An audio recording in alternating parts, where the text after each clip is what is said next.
on commence par le plus petit des grands projets, puisque le projet ANR, c'est un projet évidemment qui est beaucoup plus modeste dans son financement et dans son extension, dans l'étendue de l'équipe, que le projet ERC qui sera présenté ensuite, le projet de Charles.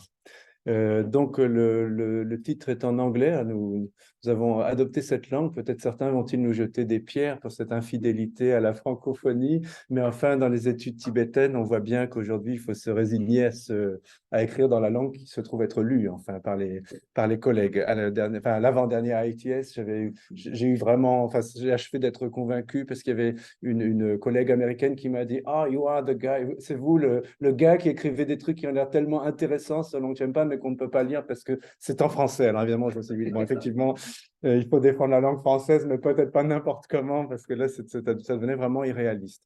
Donc, ce projet donc, s'appelle donc For a Critical History of the Northern Treasures. Alors, voilà. S'il y avait moyen, oui, attends, je peux pouvoir faire, oui, ça se chevauche tellement. En fait, tu la descends un peu. Tu descends là, voilà, et tu mets le petit truc là. Alors, quand même quelques mots. Donc, ce qu'on va faire, on va parler l'un après l'autre.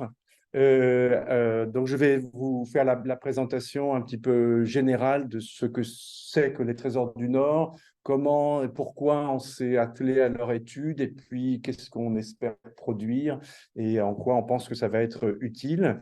Et puis, je laisserai ensuite la parole à Timpala qui va nous parler en fait brièvement, en quelques minutes, malheureusement, d'un article qu'il a sous presse dans un deuxième numéro spécial Jiangter de la revue d'études tibétaines. Nous avons déjà publié un volume et le deuxième est sous presse. Donc, qu'est-ce que c'est que les Jiangter, les trésors du Nord? Donc, à l'origine, ce sont donc les révélations d'un Telton, un découvreur de trésors, Jitsin Godem ou Nub Yansen, dont je vous ai mis les dates, 1337, 1408, 9.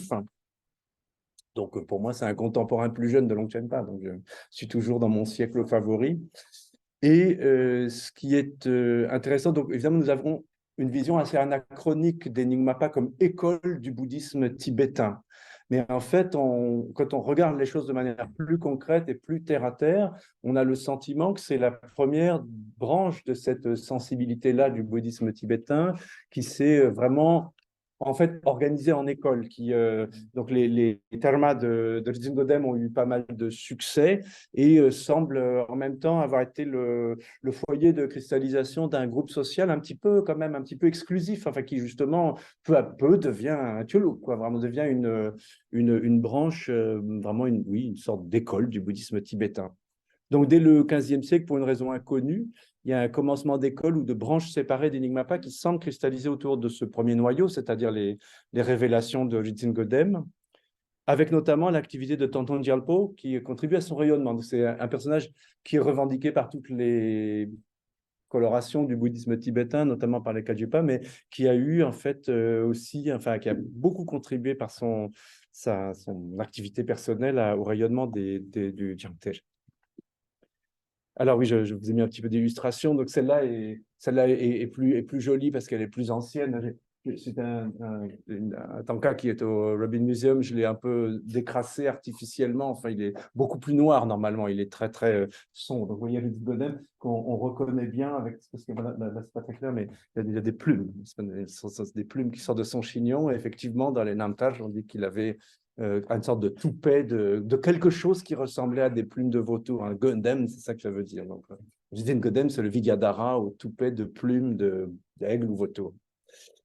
Le reste, excusez-moi, de l'iconographie est plus ordinaire, mais assez joli. Donc, j'ai tiré ça d'un recueil d'œuvres complètes de Tukutsulo, donc qui est un personnage aussi du Jiangter, mais très récent, puisqu'il a dû mourir en 1957 et qui m'intéresse beaucoup. Mais pour reprendre le fil de l'histoire, donc au XVIe siècle, il y a une série de personnages brillants qui continuent d'enrichir le corpus initial, comme Tenny Lingpa. Dans certains cas, ce ne sont pas vraiment des maîtres du Jiangter, mais des Telton qui trouvent des sortes d'appendices ou de compléments des révélations de Godem. Donc, c'est un peu unique déjà, un terma à épisode, si vous voulez, comme une série qui se continue de génération en génération. Ça n'est pas si commun que ça.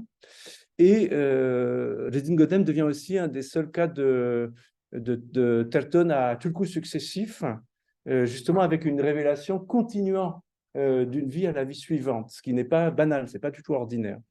Et puis au XVIIe siècle, il y a une sorte d'apogée. Excusez-moi, c'était à la base plus lisible. Je ne sais pas ce qui s'est passé, le texte est logé à l'image. Il y a la fondation de Dorje Dak au Tibet central, au tout début du XVIIe siècle, et puis des liens très étroits avec le 5e Dalai Lama, puisque le deuxième Tulku de Godem était l'oncle maternel du 5e Dalai Lama, et donc le 5e Dalai Lama, en fait, était un très grand spécialiste de Jiangter, pas seulement, mais il a contribué, y compris par écrit, considérablement au corpus du Jiangter. Et donc, il y a des liens très étroits avec le 5e Dalai Lama et avec le Ganden Podang. Il faut dire que Rizin Godem, c'est un peu, c'est une comparaison qui m'est passée par la tête il n'y a pas longtemps, je le trouverais peut-être saugrenue, mais c'est un peu comme Merlin avec le roi Arthur, en espèce. Ça, c'est vraiment le personnage pas seulement du prêtre, mais vraiment du magicien qui est à l'appui du monarque prédestiné. Alors, à la base, ce sont les rois de Gongtang, qui sont les descendants de Tristan Detsen, qui sont associés par Godem à la découverte de son terma. Ils doivent donner le substitut, c'est-à-dire ce que l'on doit cacher à la place du terma que l'on extrait. Et puis, il y a vraiment une vision, on pourrait dire légitimiste, quoi. Il y a une famille royale, comment dire, prédestinée à régner, et puis il faut la remettre sur le trône pour que tous les problèmes du Tibet soient réglés, moyennant en même temps un appareil magique, j'allais dire, pour mettre de l'ordre aussi dans le monde invisible, en parallèle de l'ordre qui serait rétabli dans le monde visible. Donc c'est effectivement un terme qui a une dimension relativement politique de ce point de vue, enfin magico-politique. Donc voilà, le personnage qui est apporté là, c'est le premier Tulku de Godem, le premier Ridin Chenpo, Legdenji. Alors les dates sont, comme vous voyez, il est censé avoir vécu très longtemps, il y a quelques problèmes de chronologie que nous n'avons pas encore tous résolus. Alors, un autre point qui nous intéresse particulièrement et dont Tampala va parler tout à l'heure, c'est l'invasion des Dzungars en 1717-18, dont, évidemment, ça fait longtemps que l'on parle dans la tibétologie, mais dont l'étude plus précise, notamment du Jiangter, permet de montrer que c'était une destruction extrêmement profonde de l'école Nyingmapa et d'une bonne partie même de sa littérature. Je suppose que c'est à cette époque-là que se sont perdus les termas de Nyangren Ime Euser, dont il ne reste pas grand. On en parle tout le temps, mais il en reste peut-être 10%. Enfin, je ne sais pas où est passé le reste, on les retrouvera peut-être un jour. Et donc, avec la destruction de Dorje Dak et le meurtre de Rizin Pema Chinle, donc, qui était le Tulku de Godem à l'époque, donc qui a été, je ne sais comment, décapité ou quelque chose comme ça par les Dzongars. Et Tampala va consacrer sa thèse de doctorat, ce sera une monographie sur Rizin Pema Chinle, qui est un personnage historiquement très important en même temps qu'un très grand auteur de cette tradition. Et puis après, donc oui, là, le personnage qui apparaît, c'est le deuxième Tulku de Godem. Donc, ce n'est pas celui qui a été massacré par les Dzongars, c'est celui qui était l'oncle du 5e Dalai Lama. Celui-là, évidemment, une représentation tout à fait, comment dire, imaginaire. Hein. C'est une icône, quoi. Enfin. Et donc, à partir du XVIIIe siècle, une entreprise laborieuse de restauration de ce qu'on appelle donc Jiangter Dorje Darlu, parce que rien ne dit que Dorje Dak est le monopole du Jiangter, mais ça, c'est une autre histoire. Et notamment suivant le mouvement général de migration vers le Kham qui caractérise l'école Nyingmapa après l'invasion de Dzungar. C'est qu'après l'invasion de Dzungar, on a comment dire, enfin voilà, Pema Chinle, le troisième, celui qui a été tué par les Dzongars. On a une école Nyingmapa qui se reconfigure avec notamment l'influence très forte de Jigme Lingpa et donc de ses disciples Khampa. En fait, on a une sorte d'école néo-Nyingmapa, si on peut dire, qui apparaît, mais qui réécrit en fait toute son histoire de telle sorte que les Nyingmapa que nous connaissons aujourd'hui, eh bien, comment dire cela, se représente parfois de façon un peu curieuse toute cette histoire antérieure, notamment l'apogée très brillante à l'époque du 5e Dalai Lama. Alors, comment dire, les maîtres du Jiangter ont connu des succès en fait assez mitigés. En fait, c'est une école qui est devenue un peu, sinon déliquescente, du moins, enfin en tout cas qui s'est extrêmement étiolée, à telle enseigne qu'on a du mal à établir les dates de naissance et de mort de plusieurs des Tulku de Rizin Godem. Ça s'appelle Rizin Chenpo, c'est une dignité qui existe encore. Il y a encore un Rizin Chenpo à Lhasa aujourd'hui. Enfin, je crois qu'il a été, je ne connais pas l'histoire de sa vie, mais qu'il a été associé comment dire, enfin, qu'il y a eu des fonctions politiques importantes, probablement un petit peu pour limiter la casse dans les époques les plus raides, disons. Donc, c'est une tradition qui s'est affaiblie, mais qui survit notamment dans les régions, outre son importance historique, dans les régions himalayennes, et aussi, donc là, comme tradition vraiment vivante, mais aussi dans nombre de rituels liés au Gangnam Podang. Par exemple, vous voyez tous les rituels pour enfin, autour des oracles, en rapport avec Nechung, Dorje Darden, etc. Une bonne partie de ce rituel, quoique accompli par des moines Gelugpa, formellement, de dénomination Gelugpa, et du rite Nyingmapa, dont une grosse partie vient du Jangter. Pas tout, une partie vient des termas de Nyingma Euser, mais le Jangter a aussi donc cette fonction toujours de, j'allais dire, magie péripolitique, je ne sais pas comment on peut dire, enfin, de soutien de la structure d'État tibétaine. Voilà, et donc on peut dire du Jangter qui demeure un excellent exemple d'entreprise de construction d'une monarchie sacrée au Tibet qui inspire les Tibétains jusqu'à nos jours à cet égard. Alors l'objet du projet maintenant, rapidement. Donc le projet est né, en tout cas à la base dans ma tête, puisque c'est à la suite de la publication en 2015 d'un corpus de 63 volumes de littérature des trésors du Nord. Alors, c'est un sujet qui m'intéressait depuis longtemps, mais on n'avait pas accès au texte. Et donc, c'était au Tibet, ils ont imprimé ce que nous appelons Jangter Chokdik, c'est le titre abrégé de cette énorme collection.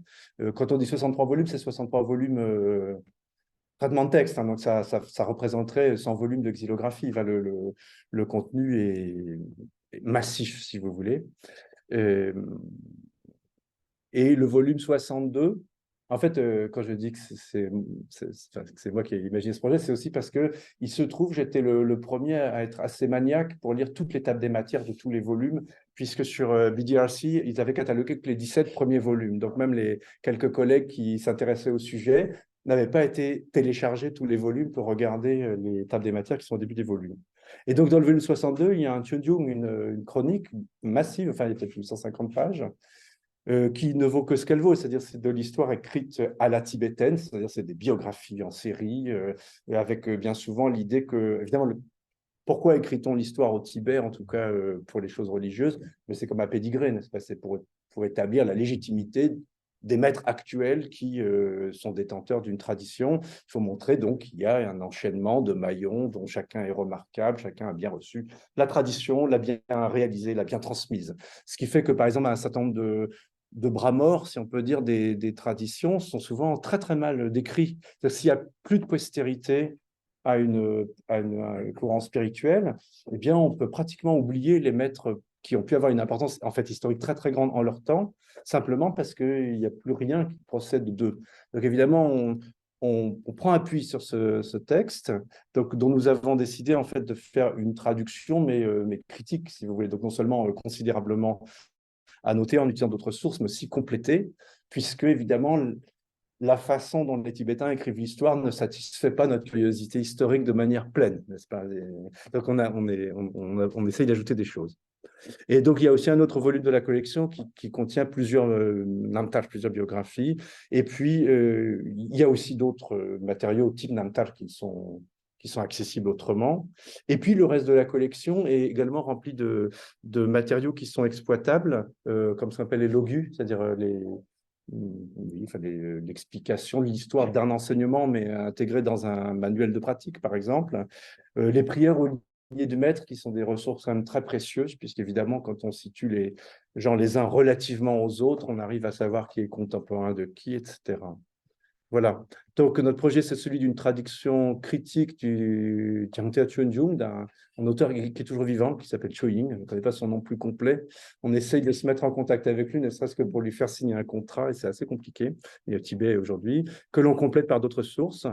Et voilà, bon, ça, le reste, je l'ai déjà dit, sauf que la matière, nous l'avons divisée en un projet très ambitieux de 5 volumes, puisqu'en fait, déjà le texte est très long et en plus on le gonfle considérablement en le traduisant, puisque si on traduit de façon brute, c'est presque inintelligible et inutilisable. Et si on arrive à faire les 3 premiers volumes, on sera très, très content, et la suite, on le fera après la fin du projet proprement dit. Alors, l'histoire du projet, donc vraiment en 2 mots, tout a commencé par une rencontre avec Jay Valentine, donc un collègue de Troy University en Alabama, qui est en fait un historien du Jangter qui a déjà fait sa thèse sur The Lord of the Northern Treasures, je crois, sa thèse.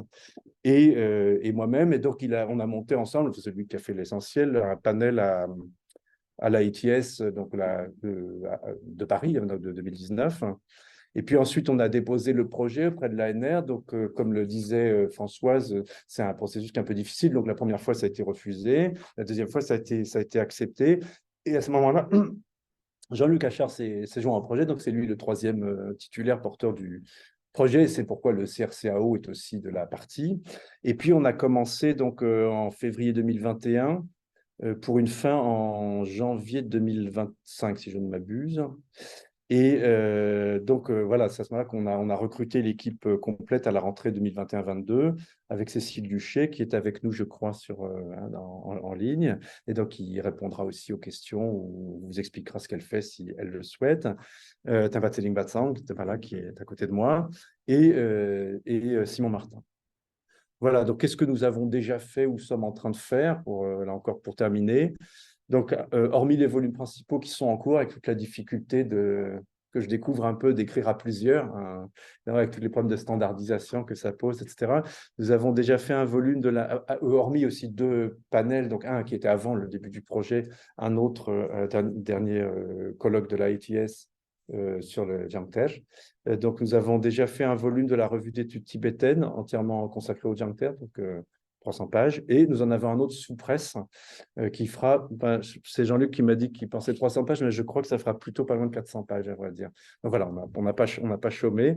Et puis nous avons également un carnet d'hypothèses. Donc voilà, vous avez une page. Je pourrais vous donner le lien si vous voulez le regarder. Donc évidemment, vous voyez, c'est la règle, comment dire, règle du jeu pour ce genre de choses. Ce sont des notes de recherche autour de notre objet. Donc, il y a pas mal de choses, notamment Jean-Luc a écrit pas mal d'articles très remarquables, enfin, qui sont des petites notes de recherche très savantes et très utiles. Alors, bon, en conclusion, je vais m'arrêter là, et je vais laisser la parole à Timpala.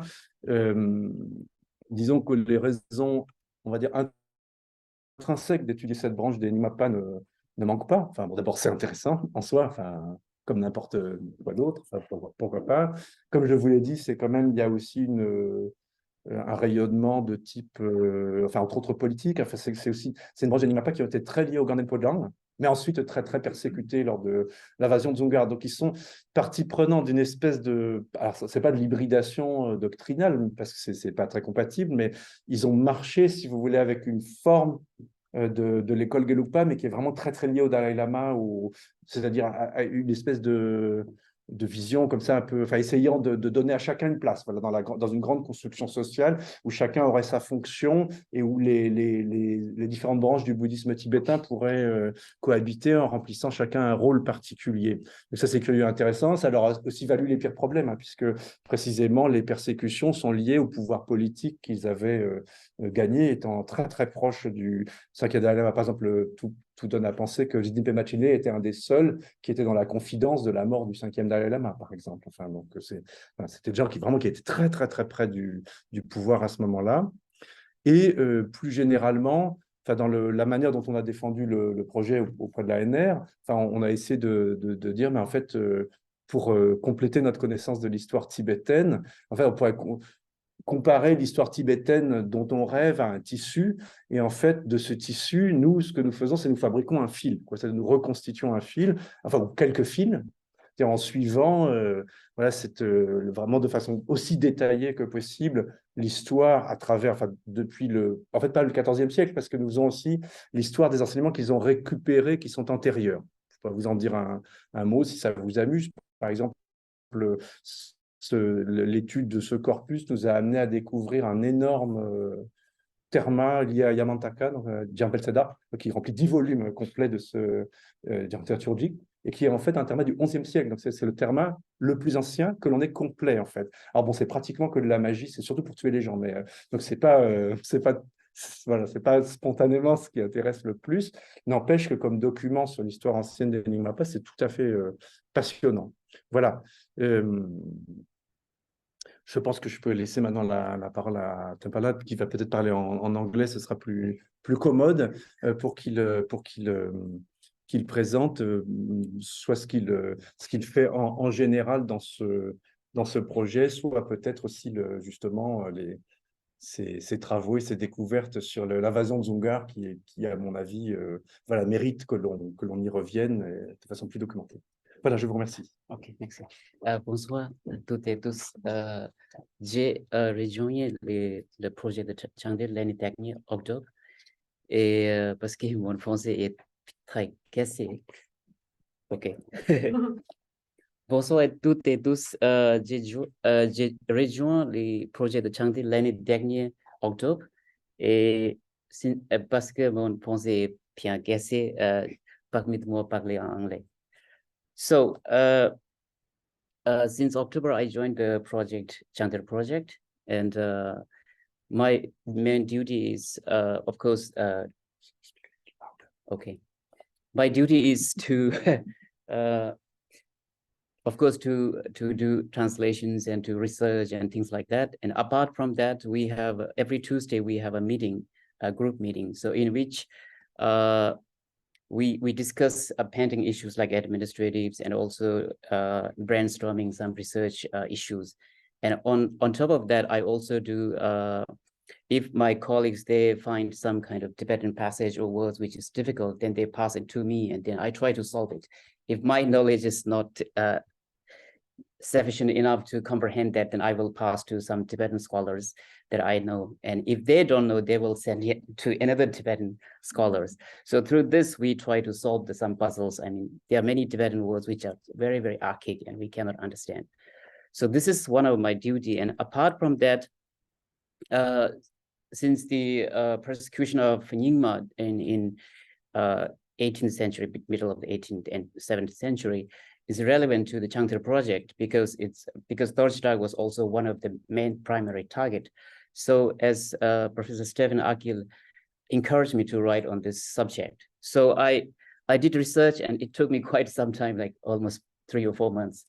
So first I wrote it in Tibetan, and then I add more sort of research components, and then wrote it in English. So in this research finding, the main point is, of course, there is a kind of a sectarianism is there, but main goal is why Dzungar came to Tibet. For the first place is because it was kind of expansionism. Dzungar at that time was kind of facing a do or die position because Qing was also expanding, and many of the Dzungar territories were also occupied by Qing. So Dzungar, they found that Tibet at that time was under the Hoshio Mongols, and they were aligned with the Qing authorities. And the Dzungars thought that maybe the Lhasa Khan maybe submit to the Qing authorities. So Dzungar, they sent troops to Tibet, but it was not with the help of, without the help of the grand monasteries of Gelugpa, Dzungars cannot go there.